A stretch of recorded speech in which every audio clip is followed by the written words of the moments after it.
Bienvenido nuevamente a Realidad y Conciencia Comercial, un sorbo de realidad. Nosotros tenemos identificados 6 patrones comerciales negativos que afectan directamente a las ventas, independientemente del tamaño de la empresa o del sector. ¿Qué quiere decir? Que así sea una empresa pequeña, mediana o grande, o inclusive hasta multinacionales, de los 6 patrones comerciales negativos que le voy a hablar, mínimo sufren 2 o 3, mínimo. Hay empresas que las sufren todas, pero recuerden que la vez pasada les decía que vos sufras de estos 6 patrones comerciales negativos no significa que te va mal. Porque una cosa es decir no vendo y otra muy distinta decir dejo de vender. Hoy, con estos 6 patrones comerciales negativos, lo que le estoy queriendo decir es que no solamente es para las empresas que no venden, no. Las empresas que venden, que crecen todos los años, pueden sufrir de todos estos patrones. Entonces ahí es donde yo digo, hacé conciencia de cuánto estás dejando de vender. ¿Cuánto mercado perdés todos los días por vender al libre albedrío, por tener una estructura empírica, por tener tecnologías sin utilizarlas, por no motivar al equipo, porque los líderes no se entrenan, porque el gerente general no se involucra? La idea es que vos vayas visualizando estos 6 patrones comerciales negativos, que lo hagas consciente, ¿ok? Y cuando hablamos de consciente, recuerden que hay 2 formas de escribir conciencia con C y conciencia con SC. La conciencia con C, la conciencia la moral. De esa no vamos a hablar. La conciencia con SC, la conciencia de lo que hacemos, de lo que decimos y cómo impacta nuestro entorno. Tener la capacidad de evaluarte. Vos, como gerente general, ¿qué tendrías que mejorar para aumentar las ventas? Y lo mismo el ejercicio bajando por líderes comerciales y vendedores. Entonces, 6 patrones comerciales negativos que afectan la venta. Procesos de selección comercial por afinidad. Es decir, contratan a la gente porque le cae bien. Ya vamos a profundizar. Proceso de formación por imitación.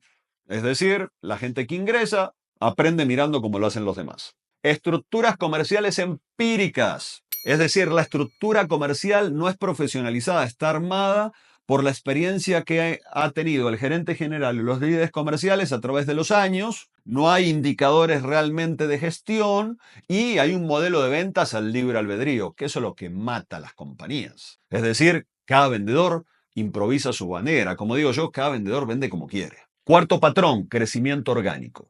Ustedes no se imaginan cuántas empresas crecen orgánicamente todos los años por posicionamiento de marca, por recomendaciones. Es decir, no tienen una estrategia de crecimiento y de conversión. Les compran. Son operaciones toma pedidos. Hay empresas del sector B2B que el 80-90% dependen siempre de los mismos clientes. Alguna vez consiguen algún cliente nuevo. A eso es lo que nosotros le decimos crecimiento orgánico, igual que las del sector B2C. Ya tienen posicionada una marca, reciben cantidad de leads todos los días y ya hay un porcentaje de gente que les va a comprar. Es decir, no venden, toman pedidos. El patrón número 5, supremamente importante. O sea, en realidad yo digo que todos los patrones son importantes, ¿verdad? Es decir, el éxito es un conjunto de factores y entre esos factores hay unos que son más importantes que otros. Pero este patrón número 5 es no se perfila, no se prospecta y no se hace seguimiento. ¿Qué quiere decir? Que cuando tienen interacciones con los clientes no indagan a necesidades, no indagan a profundidad y no hacen seguimiento. Lo vivimos todo el tiempo. Hacemos clientes incógnitos a todo tipo de marcas. Productos B2B, productos B2C, de bajo costo, de alto costo, de negocios complejos, negocios que no son complejos, desde un par de zapatos hasta una fachada para un edificio. Dan la información una vez y no hacen seguimiento. Que ya también vamos a hablar sobre eso. Y por último, el patrón número 6, las tecnologías que no se utilizan. Sí, no se utilizan.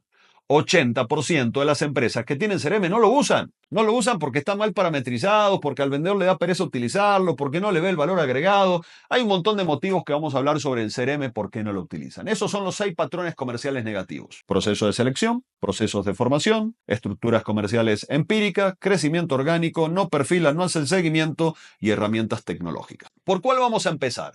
Bueno, hoy vamos a hablar del proceso de selección. La gran mayoría de las empresas sufren de eso. Uno de los grandes problemas que tienen las empresas es el capital humano. Y no solamente es la rotación, porque la rotación, hay rotaciones inducidas, hay rotaciones naturales, sino lo difícil que se hace buscar el capital humano. Pero cuando uno dice lo difícil que se hace buscar el capital humano, es que no hay conciencia en lo que se está haciendo. Miren, cuando uno sale a buscar un vendedor o un coordinador comercial, un líder comercial, y lo primero que hace es construir su perfil. Listo, construye su perfil, experiencia, estudios, eso lo tiene muy claro. Eso es un papel. Después viene la consecución de las hojas de vida, ya sea que lo hagan con un interno o con un externo. Listo, consiguen las hojas de vida. Le hacen 45 pruebas psicotécnicas, 75 entrevistas, le van sacando hojas como una cebolla hasta que ya llega al último momento. El último momento es donde, bueno, la última entrevista para ver si lo contratamos o no. Y al final, lo que encontramos en las empresas es que un gran porcentaje de ellas contratan la persona por afinidad. Me cayó bien, lo contraté. Tiene experiencia en el sector, lo contrato. Que también ahí quiero abrir un paréntesis. Tiene experiencia en el sector. Miren, 99% de los empresarios creen que el negocio de él es único. O sea, uno siempre piensa que el negocio de uno es muy distinto al de los demás. Siempre uno cree que para vender lo que el producto de uno servicio se necesita hacer, te necesita tener un doctorado. Eso es lo que piensan todos. Es decir, si yo me siento a hablar con alguien que vende carros, te va a decir, no, pero para vender carros no es como vender fachadas de edificio. Te sentás a hablar con el que está en el sector de la fachada de edificio y te va a decir que vender fachada de edificio es un negocio muy complejo porque es un proyecto de ingeniería que lleva 1 o 2 años. Y así vas hablando con todos los sectores. El que vende repuesto de carro te dice, no, pero para vender repuesto de carro tenés que tener una experiencia. Ojo con eso, no se equivoquen. ¿Por qué? Porque cuando vos salís a buscar personal y le decís tiene que tener experiencia en el sector, estás achicando las probabilidades, ¿no? ¿Por qué? Porque de repente si no pones una experiencia específica en el sector y tenés un buen proceso de capacitación, podrías darte el gusto de buscar a alguien con muy buenas habilidades comerciales y le enseñás, ¿no? Entonces cierro el paréntesis porque muchas veces se equivocan, ¿no? No, yo ya quiero a alguien con experiencia en el sector. Ahora, ¿qué es lo que sucede? Si yo voy a contratar un vendedor para que atienda un canal digital, vamos a hablar el canal de WhatsApp, lo primero que tendría que hacerle, ¿cuáles son? ¿Qué pruebas? Pruebas de redacción y ortografía, ¿no? Lo mínimo. Es muy raro encontrar que una empresa haga pruebas de redacción y ortografía a una persona que va a estar sentada todo el día atendiendo por WhatsApp. Ahora, no vas a esperar que las pruebas de redacción y ortografía saque 100. Imposible, ¿no? O sea, hay personas que tienen hasta doctorados y sin embargo tienen pruebas de ortografía. Pero mínimo tenés que garantizar un puntaje que vos estés tranquilo, que va a poder tener una buena conversación y que no va a tener horrores, sino errores. Entonces, ese es el primer error. Venga, tengo una persona que va a estar todo el día vendiendo por WhatsApp y ni siquiera le hago pruebas de redacción y ortografía. Teléfono. Listo, tengo una persona que va a estar combinando el canal de WhatsApp con el canal telefónico. Listo, si va a estar hablando por teléfono, ¿qué tenés que garantizar? Que tenga buen tono de voz, que tenga una buena energía, que tenga buena fluidez verbal, que tenga buena vocalización, que tenga buena comunicación asertiva, que tenga buena escucha activa. Pero no se hacen ese tipo de pruebas. Ah, tiene experiencia en el sector, pasó las pruebas psicotécnicas, las 45 entrevistas, contratalo. No, pará, no lo contratés, hacele primero pruebas, hacele clínicas de venta, algo tan sencillo como una clínica de ventas. Vas a contratar a un vendedor para que esté vendiendo por una videoconferencia, entonces hacele pruebas de clínica de ventas vendiendo por videoconferencia. Y si va a ser en el canal presencial, no está de más que le haga las pruebas de redacción, pero si va a estar en un canal presencial, tenés que hacerle pruebas de ventas, pero pruebas reales. Y no la típica vendeme el lápiz. Oh, algo más profundo, ¿no? Mira, muy sencillo. Si él viene de otro sector, bueno, ¿qué vendías antes? X, listo, vendémelo. Pero analiza cómo se comporta, cómo presenta el portafolio, cómo maneja objeciones, si hace lectura del entorno o no hace lectura del entorno, y vas poniendo la exigencia en las clínicas de ventas y en las pruebas dependiendo del cargo que va a ocupar. ¿Cómo puede ser que vos vas a contratar un coordinador comercial y no le hacen una prueba Excel? Algo tan sencillo. Lo vemos todo el tiempo. Coordinadores comerciales, líderes comerciales que no pueden usar una herramienta Excel, que es lo mínimo que necesitan, sino cómo van a hacer el análisis de indicadores, cómo van a hacer unas tablas dinámicas para poder entender qué es lo que está sucediendo en el mercado. Entonces, ¿vas a contratar un líder comercial? Bueno, hacerle unas pruebas de Excel, hacer unos análisis que a ver cómo analiza indicadores, hacerle pruebas para ver cómo motiva a su equipo. Miren, hemos encontrado gente que es muy buena, con análisis de indicadores, muy buenos en Excel, pero a la hora de motivar un equipo no tienen ese ADN. No todo el mundo nace para ser líder, así como no todo el mundo es piloto de avión y no todo el mundo es ingeniero nuclear. O sea, no podemos pretender que todos van a ser buenos líderes, ¿no? Entonces ahí es donde se equivocan las empresas en los procesos de selección, que no tienen pruebas específicas para el cargo que van a ocupar. El puesto del vendedor durante mucho tiempo fue el lugar que lo ocupaba el amigo del dueño o aquel que le iba mal en otro sector, ¿no? Hace muchos años, venían los amigos de esos empresarios. Ve, tengo mi hijo que terminó la universidad, ¿tenés algún trabajito ahí para darle en ventas? O sea, como si venta siempre fuese lo más fácil, lo más sencillo. No. De ahí viene lo que yo decía de que muchas veces para invertir en otras áreas sí, pero para invertir al área comercial no.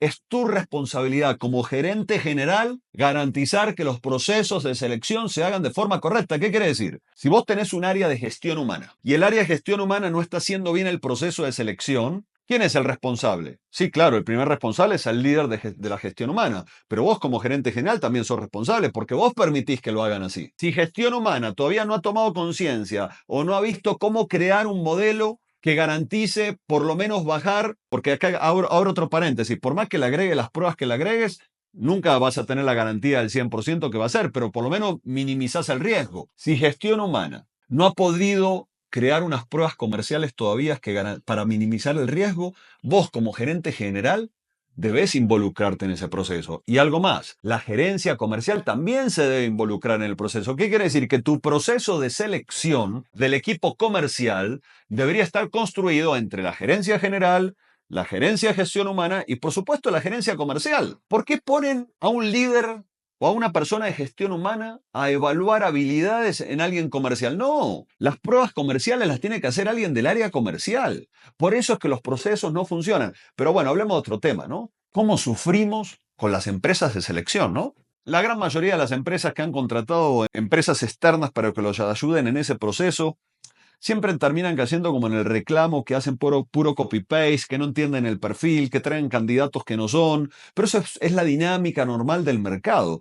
Por eso es que vos como empresa tenés que garantizar tener las herramientas necesarias para poder hacer un muy buen filtro y contratar personas que realmente cumplan con el perfil y eso va a minimizar el riesgo de que tengas después una rotación. Pero si ya que estamos hablando de que si vas a contratar a alguien para WhatsApp y para teléfono, hacerle pruebas por WhatsApp y por teléfono, redacción, ortografía, tono de voz, lectura, dicción. Si vas a contratar gente de forma presencial o por videoconferencia, aplícale clínicas de ventas para poder evaluar su experiencia y su habilidad. Y si vas a contratar un líder, ponele pruebas de liderazgo y también de análisis de indicadores. Pero independientemente a esto, vamos a tocar un tema que no se habla. Y uno no lo ve, ¿eh?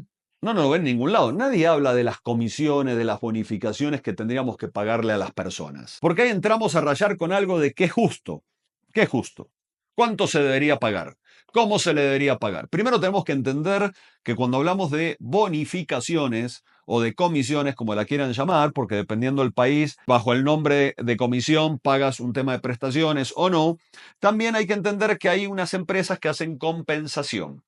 Compensación son empresas que entran y hacen un análisis financiero y a través del análisis financiero te dicen qué porcentaje debería estar destinado al área de ventas y te arman todo un modelo de indicadores para que vos puedas medir su gestión y puedas pagar según sus resultados. Eso es compensación. Listo. Generalmente las empresas que hacen compensación son inversiones muy costosas. Pero fuera del análisis profundo de la compensación, lo que vos tenés que entender y tenés que analizar y hacer consciente es si hoy por hoy el salario que pagas y las bonificaciones que pagas son motivadoras, si motivan, si realmente logran tocar la fibra del vendedor para decir, yo le voy a dar el 200% porque si alcanzo la meta, gano muy buena plata. Recuerden que el 50% del éxito en las ventas depende de un tema de actitud, un tema emocional. Y ese tema emocional, por supuesto, no necesariamente es un tema económico, también viene un tema emocional, ¿verdad? La motivación constante, pero el tema de las comisiones no podemos perderlo de vista. Una meta inalcanzable desmotiva. Y una meta muy sencilla, alcanzable, no impulsa, no motiva a dar el 200% porque se alcanza de una forma muy fácil. Construir metas solamente por facturación para mí es un error. ¿Por qué? Porque si vos solamente pagás por lo que vende, dependiendo por supuesto el tipo de negocios, si le salió una venta grande, alcanzó la meta y ya. Pero si vos tenés ventas o comisiones o metas ponderadas, es decir, bueno, para ganarte el 100% de la bonificación, necesitamos tener que alcance la meta de facturación, pero también el porcentaje de cierre, es decir, propuestas versus ventas. Entonces miren que hay cantidad de formas de armar este tipo de bonificaciones. Por eso también, para que lo tengan en cuenta, y ya para ir cerrando el tema del día de hoy termina con el proceso de selección por afinidad. No contrates solamente a la gente porque te cae bien o porque tiene experiencia en el sector. No, construye pruebas que te ayuden a identificar si la persona tiene la habilidad necesaria para ocupar el puesto. Recuerden, WhatsApp, teléfono combinado, videoconferencia, presencial y por supuesto pruebas para los líderes. Y adicionalmente, presta atención al modelo de compensación que tenés. ¿Tus bonificaciones motivan? ¿Tus bonificaciones retan a la gente para alcanzar al máximo o están armadas de una forma muy sencilla? De esta manera, si logras tener un buen proceso de selección y un buen proceso de compensación, pues vas a minimizar la rotación, que es lo que tanto le afecta a las empresas. Como siempre digo, gracias por acompañarme en este momento de realidad y conciencia comercial. Y bueno, un sorbo de realidad.